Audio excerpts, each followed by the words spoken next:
যিশুর মহিমা হোক। Immanuel, hallelujah, শালোম।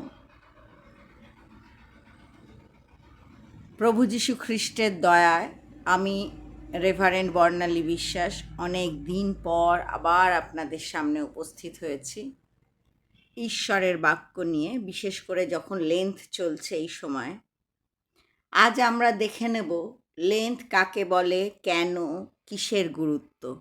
কারণ লেন্থ নিয়ে প্রচুর প্রশ্ন আছে, অনেকে বিশ্বাস করে, করে না, অনেকে বাইবেল থেকে রেফারেন্স খোঁজে। তাই আমরা এই বিষয়ে বিশেষ করে দেখে নেব। আর সেই জন্য আমি ঈশ্বর প্রভু যীশু খ্রিস্টর কাছে প্রার্থনা করি যে তিনি আমাদের প্রত্যেকের যেন কান খুলে দেন, হৃদয়ের দ্বার খুলে দেন, ঈশ্বর ভয়ে পূর্ণ করেন, যেন তার অন্তর্নিহিত অর্থ আমরা বুঝতে পারি, বাইবেলের কথার অন্তর্নিহিত অর্থ বুঝতে পারি। ঈশ্বর প্রভু যীশু খ্রিস্টর নামে আমেন। তাহলে আসুন আগে দেখে নিই লেন্ট কাকে বলে। যীশু খ্রিস্ট ক্রুশে মৃত্যুবরণ করেছিলেন গুড ফ্রাইডের দিন। তার আগে 40 দিন অবজার্ভ করা হয়। মানে যিশু যে ক্রুশে মৃত্যুবরণ করেছিলেন, কী জন্য করেছিলেন, কেন, তাতে আমাদের নিজেদের ব্যক্তিগত জীবনে কিসের গুরুত্ব আছে, কিভাবে আমাদের চলা উচিত, বলা যায় এই 40টা দিন আমরা নিজেদেরকে ঝাড়াই করি।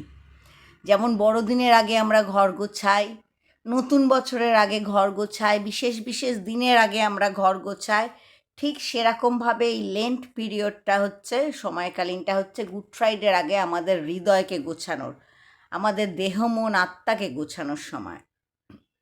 দেখবেন বড়দিন একদিন হয়, কিন্তু ঘর আমরা কতদিন ধরে গোছাই। বিয়ে, জন্মদিন 1-2 দিনের 4 দিনের অনুষ্ঠান হয়, কিন্তু তার প্রস্তুতি কত দিন ধরে চলে।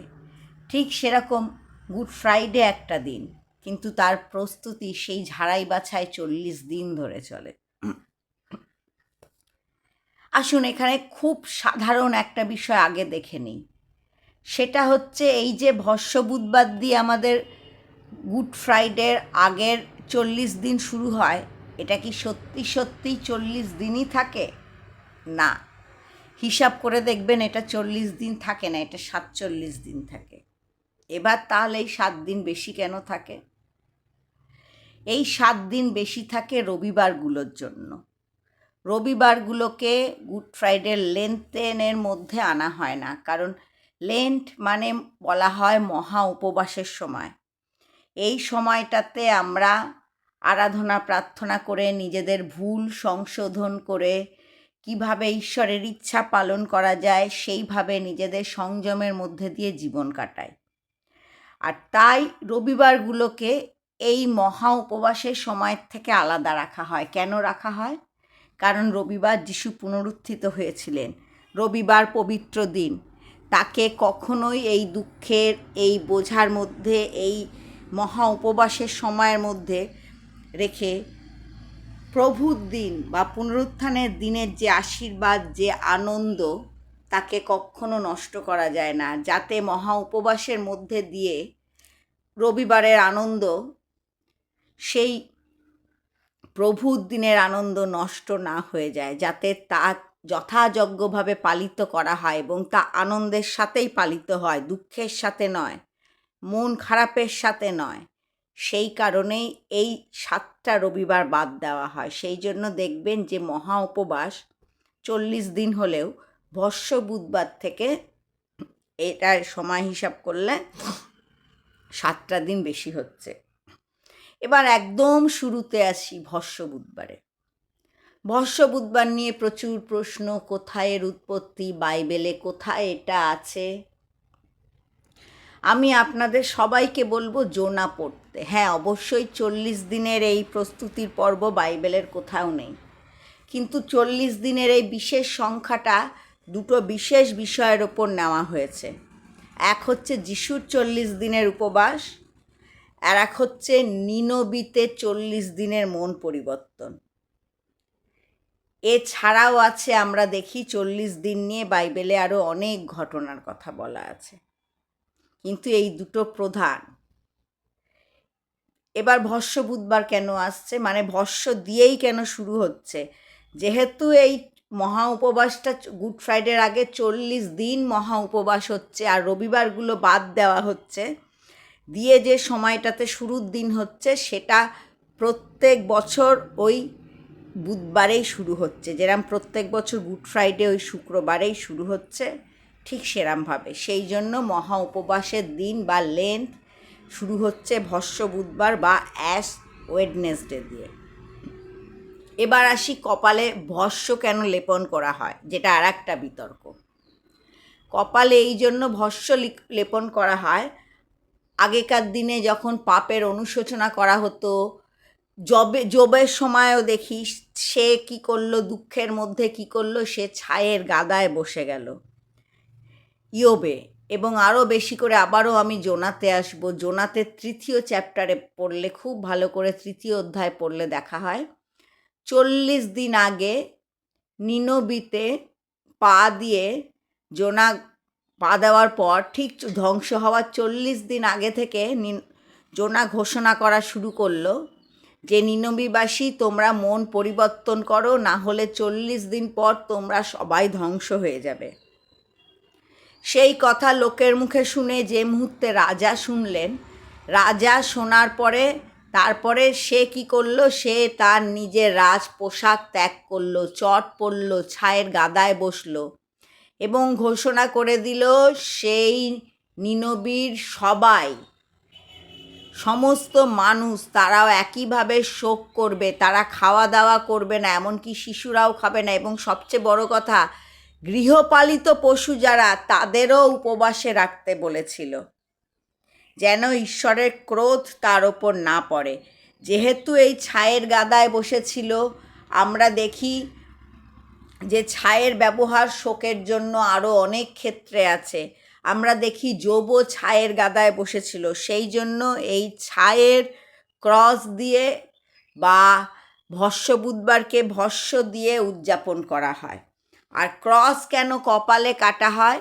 ক্রস কপালে কাটা হয় হচ্ছে শোকের চিহ্ন রূপে, যে আমরা যে ভুল করেছি বা পাপ করেছি বা অপরাধ করেছি, বা আপনার যদি মনে হয় আপনার কোনো পাপ অপরাধ নেই, আপনি নিষ্পাপ, খ্রিস্টের রক্ত ধুয়ে আপনি পবিত্র হয়ে গিয়েছেন, তাও কি আমরা এই যে দিনটা, এই যে মহা উপবাসের সময়টা, এই দুঃখের সময়টা আমরা অবজার্ভ করতে চলেছি, তার প্রস্তুতি হিসাবেও কপালে ক্রস কাটা হয়। এটা কোনো বিবলিক্যালি নয়, কিন্তু ক্রসটা আমাদের জীবনের সাথে অঙ্গাঙ্গিকভাবে জড়িত, কারণ ক্রসেই আমাদের পরিত্রাণ।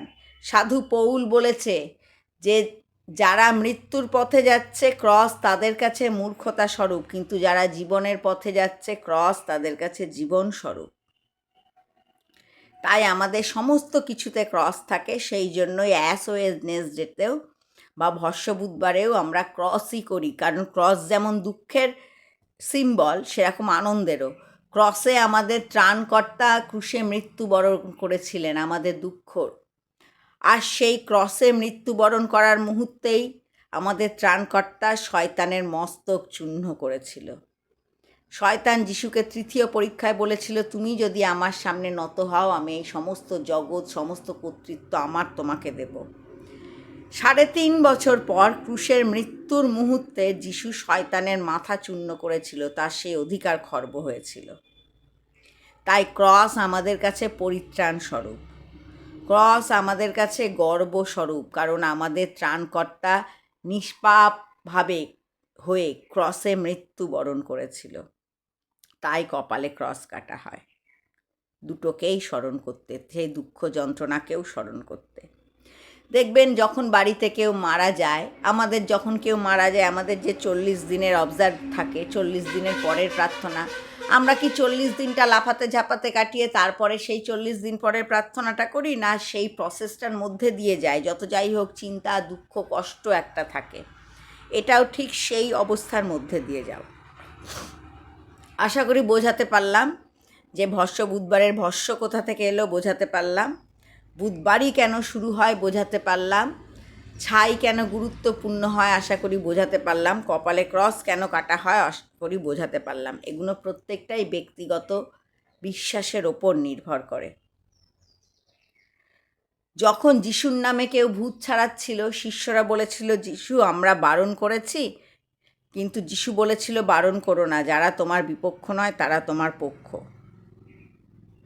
আবার যখন যিশুর শিষ্যদের কিছু বলা হয়েছিল, বা তখন যিশু একটা কথা বলেছিল, যে যার চাকর, যে কথাটা বলেছিল, এই মুহূর্তে আমার ঠিক বাইবেলের বাক্যটা মনে পড়ছে না, বাইবেলটা এই মুহূর্তে আমার কাছে খোলা নেই, ওই বাক্যটা আমার এখন মনে এলো, যেটা জিসটা, সেটা হচ্ছে যে যার চাকর সে তাকে তার দৃষ্টিতে অটলভাবেই ধরে থাকবে। কারণ বাইবেলে আবারও এটা বলা আছে, যে কোনো কিছু মানে সে ঈশ্বরের জন্যই মানে, যে কোনো কিছু মানে না সে ঈশ্বরের জন্যই মানে না। তাই ভস্য বুধবার বা 40 দিন যারা মানে না তারাও যিশুর জন্য মানে না, যারা মানে তারাও যিশুর জন্য মানে। আর ঈশ্বরের দৃষ্টিতে আমি প্রার্থনা করি, যারা যিশুর রক্ত দ্বারা কৃত, তাদের প্রত্যেককেই, সে মানুক বা না মানুক, তাদের এই চিন্তাভাবনা, তাদের এই ব্যক্তিগত শ্রদ্ধা ঈশ্বরের দৃষ্টিতে গ্রাহ্য হোক। তো যাই হোক, এগুলো হয়ে গেল। উল্টে আমরা জেনে নিলাম যে গুড ফ্রাইডের আগে 40 দিন আগে না, 47 দিন আগে মহা উপবাস শুরু হয়। কেন শুরু হয়, কেন রবিবারগুলো বাদ থাকে, সেটাও জেনে নিলাম। এবার জানি এই 40 দিনের আসল কি অবজার্ভ আছে।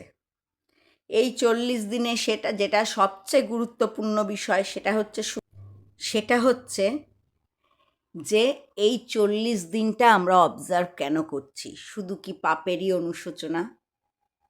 একদমই না। আমরা আবারও সেই জোনা দেখি, যিশুর 40 দিনের উপবাস দেখি, জোনার ঘোষণা করা দেখি, এবং ইয়োবকে দেখি। সে বুঝতে পারেনি কেন কিছু হয়েছিল, সে দুঃখের জন্য, তার দুঃখ কষ্ট যা ছিল, যে তার সাথে সে কিন্তু বারবার বলছিল যে আমি কোনো পাপ করিনি, অন্যায় করিনি, তাও আমার সাথে হয়েছে, কিন্তু তাও সে ঈশ্বরকে দোষ দেয়নি। সে বলেছে যে যিনি দিয়েছেন তিনিই লইয়াছেন, ধন্য তাহার নাম। কিন্তু সে যে তার পরিবারের সবাইকে হারিয়েছে, তার স্ত্রী ছাড়া আর কেউ জীবিত নেই, তার সন্তানেরা নেই, তার সম্পত্তি, তার ও সম্মান কিচ্ছু বেঁচে নেই, সেই যন্ত্রণা, কষ্ট, অপমান, শোক, তার মধ্যে সে বসে অনুশোচনা করছিল, সে শোক করছিল। এই 40 দিন আমাদের শোক করারও সময়। আমাদের যদি কোনো দুঃখ থাকে, কষ্ট থাকে, আমরা জানি না এই সময়ের মধ্যে দিয়ে কেন যাচ্ছি, এই অবস্থার মধ্যে দিয়ে কেন যাচ্ছি, সেই বিষয়টাও ঈশ্বরের কাছে রাখার সময়। যেরম করে যোব রেখেছিল। এটা গেল একটা। 2 নম্বরে আসছি অবশ্যই মন পরিবর্তন করার কথা। যে আমরা অনুসন্ধান করে দেখব আমাদের ভেতরে দুষ্টতার কোনো পথ পাওয়া যায় কি না, আর ঈশ্বরকে বলবো, দয়া করো তোমার সনাতন পথে আমাদের চালাও, সেই পাপ অপরাধ নির্মূল করে দাও। যিশুর রক্ত, যিশুর ক্রুশের শরণ আমরা নেব। এটা হলো 2। তৃতীয়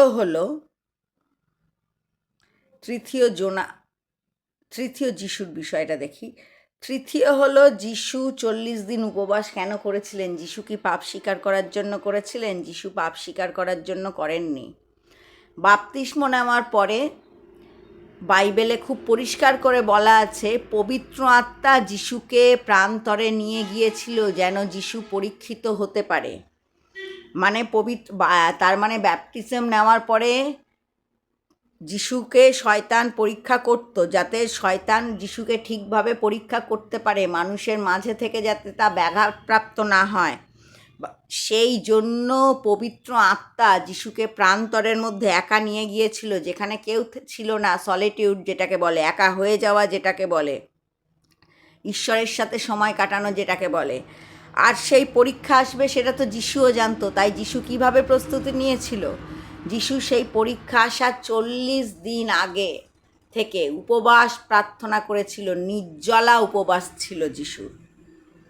তার মানে যিশু উপবাস করেছিল তার ভবিষ্যতে মিনিস্ট্রির জন্য শক্তি সঞ্চয় করার জন্য, এবং তাতে সবচেয়ে গুরুত্বপূর্ণ ওয়ারফেয়ার, শয়তানের সাথে যুদ্ধ, আধ্যাত্মিক যুদ্ধ। সেই যুদ্ধে জয়লাভ করার জন্য যিশুরও শক্তির প্রয়োজন হয়েছিল, ঈশ্বরের পুত্রেরও শক্তির প্রয়োজন হয়েছিল। পৃথিবীতে জন্মানো এবং জীবন ধারণ করা একমাত্র পাপহীন নিষ্পাপ মানুষটারও শক্তির প্রয়োজন হয়েছিল। তাই যিশু 40 দিন উপবাস প্রার্থনা করেছিল। এই ক্রুশীয় 40 দিনের উপবাস প্রার্থনা আমাদের আধ্যাত্মিক শক্তির জন্য, যে আমরা যেন আধ্যাত্মিকভাবে শক্তি লাভ করতে পারি, যিশুতে বিশ্বাসে মজবুত হতে পারি, কোনো অবস্থাতেই টলে না যায়, কিন্তু যিশুর নামে শয়তানকে পরাজিত করতে পারি। বাইবেল বলে যে তুমি শয়তানকে প্রতিরোধ করো, তাহলে শয়তান পালাবে। এই প্রতিরোধের শক্তিই যিশু সঞ্চয় করেছিল এই 40 দিনের উপবাস প্রার্থনার মাধ্যমে। তারপরেই 40 দিন পরেই শয়তান যিশুকে পরীক্ষা করতে এসেছিল বা পরীক্ষা করেছিল। গেল তৃতীয়। চতুর্থতে চলে যাই জোনা। কাউকে তো ঘোষণাও করতে হবে, মন পরিবর্তন করো, স্বর্গরাজ্য সন্নিকট। জোনা সেইটাই করেছিল।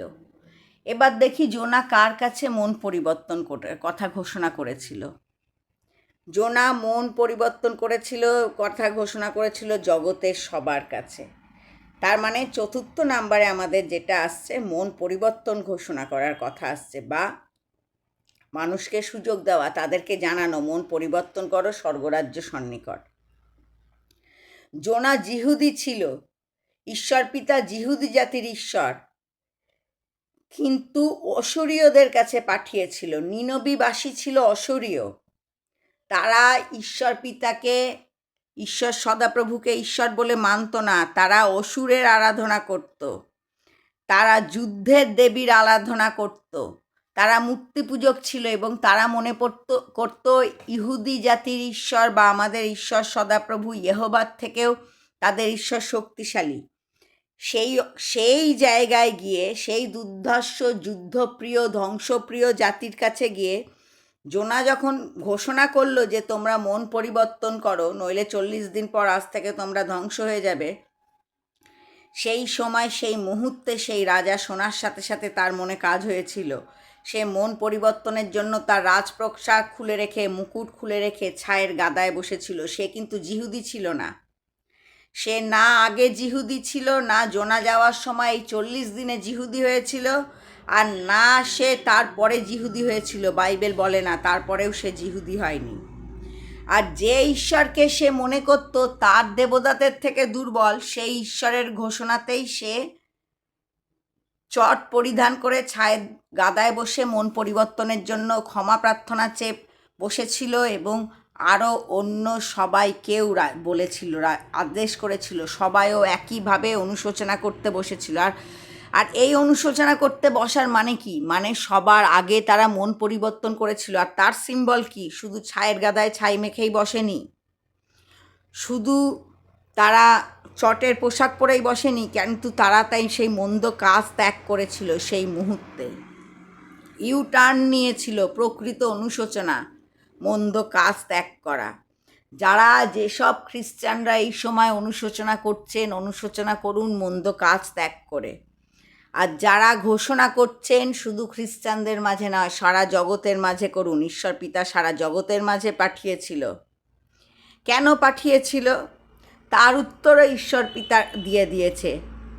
কারণ এই সমগ্র সৃষ্টিই তো ঈশ্বরের। অসুরীয়রা ঈশ্বর পিতাকে ঈশ্বর পিতা বলে, ঈশ্বর বলে তাদের না মানলেও সৃষ্টিকর্তার আসল কর্তৃত্ব তো তাতে খর্ব হয়ে যায় না। সেই তো সমস্ত সৃষ্টি করেছে। তারা যে রোদের আলো পায়, যে রাতের চাঁদ দেখে, যে জমি থেকে খাদ্য পায়, যে বৃষ্টি পায়, সবই তো ঈশ্বর পিতারই সৃষ্টি, তাদেরও দিয়েছে। তারা অন্য কাউকে তাদের ঈশ্বর বলে, দেবতা বলে আরাধনা করতেই পারে, কিন্তু আসল ঈশ্বর যখন সব কিছু দিচ্ছে, তার যদি ক্রোধ হয়, তখন তাদের ওই নকল বানানো দেবতা তাদের বাঁচাবে না। সৃষ্টিকর্তা আসল মালিক যে, তার হাতেই ক্ষমতা থাকে। আর ওদের মনে এই পরিবর্তন উঠেছিল। ধন্য ওরা। এই ঘটনা বারবার মিশরে প্রচার করা হয়েছিল, মন পরিবর্তন করো, আমাদের ছেড়ে দাও। মিশরের ফেরাও ছাড়েনি। 10টা আঘাত নেমে এসেছিল, এবং সর্বশেষ আঘাত ছিল প্রত্যেকটা পরিবারের বড় সন্তানের, পুত্র সন্তান মারা গিয়েছিল। এবং সেখানেও ঈশ্বরই তাদের হৃদয় কঠিন করেছিল, যেন ঈশ্বরের মহত্ব বোঝা যায়। তাদের মন্ত্রবেত্তারা ঈশ্বরের প্রথম 2-3টে আঘাতের সমান আঘাত করে যোগ্য জবাব দিতে পেরেছিল, কিন্তু তারপরে আর পারেনি। তখন তাদের মন্ত্রবেত্তারাও বলেছিল এটা প্রকৃত ঈশ্বরের হাত, কারণ সেই ক্ষমতা তাদের নেই, তারাও স্বীকার করেছিল। কিন্তু স্বীকার করলেও তারা মন পরিবর্তন করেনি। ভূত প্রেত আছে, তারাও স্বীকার করে, যিশুর নামে ভয়ে কাঁপে, মন পরিবর্তন করে না। এমন অনেক জাতি গোষ্ঠী আছে যারা যিশুকে মানে, সম্মান করে, বিশ্বাস করে, কিন্তু যিশুর বাধ্য হয়ে চলে না, মন্দতা ত্যাগ করে না, মন পরিবর্তন করে না। তারা এই মিশরীয়দের সমান, যাদের ওপরে ঈশ্বরের ক্রোধ নেমে এসেছিল। আর যারা মন পরিবর্তন করে সেই মন্দতাকে ছাড়ে, তারা এই নিনবীবাসীর সমান, এই অশরীয়দের সমান, যারা ধ্বংস হওয়া থেকে রক্ষা পেয়েছিল। হাজার হাজার মানুষ, লাখের ওপর মানুষ রক্ষা পেয়েছিল, তাদের জীবজন্তুরা রক্ষা পেয়েছিল। তাহলে আমরা দেখলাম এই সময় আমাদের, আজকে আমরা লেন্থের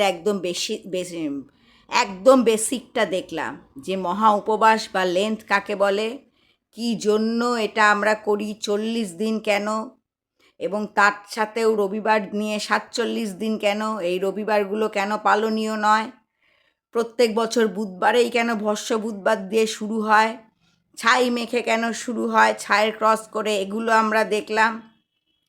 পরে দেখব এই ছাইয়ের জন্য, ছাই কোথা থেকে তৈরি হয়, এই ছাই যে তৈরি হয় এরও একটা ঘটনা আছে। এটাও যেমন তেমন করে কাগজ পুড়িয়ে হয় না, এটারও একটা বিশেষ পদ্ধতি আছে, সেটা আমরা পরে দেখব। এখন আরেকটি বার আমরা রিভাইজ করে নিই। আর আমরা দেখলাম এই 40 দিন আমরা কিভাবে উদযাপন করতে পারি। এক তো আমরা আমাদের নিজেদের দুঃখ কষ্ট যন্ত্রণা অপমান লাঞ্ছনার জন্য অনুতাপ করতে পারি, কেন তার জন্য বসতে পারি আমাদের কষ্ট, আমরা কেন এর মধ্যে দিয়ে যাচ্ছি। আমরা কষ্টের মধ্যে দিয়ে যাচ্ছি মানেই যে আমরা সবসময় পাপ করেছি সেটা নয়, ঈশ্বর অনেককেই ফাটলে রাখে। যোব কোনো পাপ সত্যিই করেনি, যোবকে ঈশ্বর ফাটলে রেখেছিল। যিশু ক্রুশে মৃত্যুবরণ করেছিল, যিশু কোনো পাপ করেনি, যিশুকে ঈশ্বর ফাটলে রেখেছিল। অনেকেই এই অবস্থার মধ্যে দিয়ে যায়, তারা ফাটলে দাঁড়ায়। সেই জন্য এই সময়টা সেই জন্য ঈশ্বরের কাছে সমর্পণ করা, যে এটা আমার কি জন্য হচ্ছে ঈশ্বর। আপনি যদি নিজের তন্ন তন্ন করে খুঁজেও নিজের পাপ অপরাধ দোষ পাচ্ছেন না, ঈশ্বরের সামনে আসুন, বলুন আমি এই অবস্থার মধ্যে দিয়ে যাচ্ছি, কেন যাচ্ছি, আমায় উদ্ধার করো। যদি পাপ হয়ে থাকে দেখাও, যদি না হয়ে থাকে তাহলেও আমার সহায় হও, আমায় বিশ্বাসে উদ্ধার করো, আমাকে তোমাতে দাঁড়াতে সাহায্য করো। গেল এক। 2 নাম্বার বিষয়টা গেল কি, 2 নাম্বার বিষয়টা যেটা গেল সেটা হচ্ছে আমাদের নিজেদের অনুশোচনা, পাপ থেকে ইউটার্ন করা, ওই পথে যাব না। তৃতীয় বিষয়টা আমরা দেখলাম আধ্যাত্মিক শক্তি সঞ্চয় করা, বিশ্বাসে মজবুত হওয়া, পবিত্র আত্মাতে পূর্ণ হওয়া, যিশু যেমন হয়েছিল, যাতে আধ্যাত্মিক যুদ্ধ, শয়তানের প্রত্যেকটা অগ্নিবাণ প্রতিরোধ করতে পারা যায়, শয়তানের সমস্ত কাজকে ধ্বংস প্রতিরোধ করতে পারা যায়। সেই জন্য আধ্যাত্মিক শক্তির জন্য এই 40 দিনের উপবাস, প্রার্থনা, এই অবজারভেশন সময়। আর চতুর্থতম বিষয় কি, জগতের কাছে প্রচার করা, শুধু খ্রিস্টানদের কাছে নয়, সমগ্র জগতের কাছে। ঈশ্বর যখন সৃষ্টিকর্তা চাইবে, যে কোনো জাতি ধর্ম বর্ণের মানুষই তার মন খুলে দেবে, মন পরিবর্তন করে মন্দতা ত্যাগ করবে। যেরকম নিনবীবাসী হয়েছিল, তারা জিহুদি ছিল না, তারা অশরীয় ছিল, তারা মূর্তি পূজক ছিল, এমনকি তারা ঈশ্বর পিতাকে তাদের ভগবানের থেকে নিচু বলে মানত। কিন্তু ঈশ্বর পিতা যখন চাইলেন তারা মন পরিবর্তন করুক, তার মেসেঞ্জার পাঠালেন, জোনাকে পাঠালেন, তখন তারা মন পরিবর্তন করলো, তারা স্বীকার করলো যে ঈশ্বর পিতাই সর্বশ্রেষ্ঠ। সেরকমভাবে আপনার প্রচারে, আপনার বাক্যে কে জানে কোথায়, পৃথিবীর কোথায়, কোন কোনায় কোনো একটা মানুষও যে হয়তো খ্রিস্টান নয়, তাও সৃষ্টিকর্তা ঈশ্বরের আহ্বানে সাড়া দিয়ে মন পরিবর্তন করলো। আজকে আমরা লেন্থের বা মহা উপবাসের এই বেসিক বিষয়গুলো দেখলাম। আস্তে আস্তে আমরা আরও কিছু শুনবো, আরও কিছু জানবো। ঈশ্বর আমাদের সাহায্য করুন। এই সময় আপনাদেরও ভালো কাটুন। অনেক চার্চ আছে বুধবার সেলিব্রেট করে, তাদের আগামীকাল চার্চ আছে, ভস্য বুধবার থেকে প্রত্যেক বুধবার চার্চ আছে। আর কিছু চার্চ থাকে যাদের শুক্রবার থাকে, তারা শুক্রবার সেলিব্রেট করে। আর কেউ থাকে যারা এই সময় কোনো চার্চেই যায় না বা কেউ উদযাপনই করেন না। কিন্তু যে যাই করুন, যিশুতে বিশ্বাসে মজবুত হন, যিশুকে ধরে থাকুন, বাইবেল পড়ুন, পবিত্র আত্মার সাহায্য চান যাতে বাইবেলের অন্তর্নিহিত অর্থ বুঝতে পারেন। শয়তান বাইবেলের সব জানে, কিন্তু অন্তর্নিহিত অর্থ বুঝতে পারে না। যদি বুঝতে পারতো তাহলে যিশুকে ক্রুশে দিত না, কারণ যিশু জন্মেই ছিল ক্রুশে মৃত্যুবরণ করার জন্য। যিশাই ও 53 অধ্যায় খুব পরিষ্কারভাবে যিশুর যন্ত্রণাদায়ক ক্রুশীয় মৃত্যুর কথা বলা আছে। তাও শয়তান বোকার মতো বুঝতে পারেনি, যিশুকে মৃত্যুর পথে আগিয়েই দিয়েছিল। আসলে যাই যিশুর পথ ছিল, ওই যন্ত্রণার পথটাই যিশুর আসল পথ ছিল। তাতেই যিশু মৃত্যুকে জয় করেছে, তাতেই যিশু স্বর্গ এবং পৃথিবীর কর্তৃত্ব পেয়েছে। আগে যিশুর পাতে পৃথিবীর স্বর্গ এবং পৃথিবীর কর্তৃত্ব ছিল না। পুনরুত্থিত হওয়ার পরেই মৃত্যু ও পাতালের চাবি পেয়েছে। সেই জন্য বাইবেল বোঝার জন্য পবিত্র আত্মার সাহায্য চান। আপনি পুরো বাইবেল মুখস্থ করে ফেলুন, কিন্তু যদি নাই বুঝলেন তাহলে জীবনে অ্যাপ্লাই করতে পারবেন না, সেইভাবে চলতে পারবেন না, তাহলে আপনার কোনো লাভ হবে না। আপনি যদি ভুল পথে চলতে নাও চান, কিন্তু বাইবেল যদি বুঝতে না পারেন, তাহলে বাইবেলের বাক্য দিয়েই পরীক্ষা করে শয়তান আপনাকে বিপদে ফেলবে, যেটা যিশুর ক্ষেত্রে করতে পারেনি, কারণ যিশু পবিত্র আত্মাতে পূর্ণ হয়েছিল উপবাস প্রার্থনার মাধ্যমে। ঈশ্বর পিতা এই বাক্যে আমাদের সবাইকে আশীর্বাদ করুন, যাতে আমরা তার প্রিয়তম পুত্র, আমাদের একমাত্র ত্রাণকর্তা, মুক্তিদাতা যীশু খ্রিস্টের সেই ক্রুশীয় নৃশংস নিষ্পাপ মৃত্যুর স্মরণে, যা আমাদের জন্যই সম্পন্ন হয়েছিল, যে যন্ত্রণা সহ্য করেছিল তা বুঝতে পারি। আমরা যেই 40 দিনের অবজার্ভ রাখি তার নিগূঢ় তত্ত্ব বুঝতে পারি, এবং প্রত্যেককেই আমরা ঈশ্বরের কাছ থেকে আশীর্বাদ যুক্ত হই, পবিত্র আত্মায় পূর্ণ হয়ে। আমেন।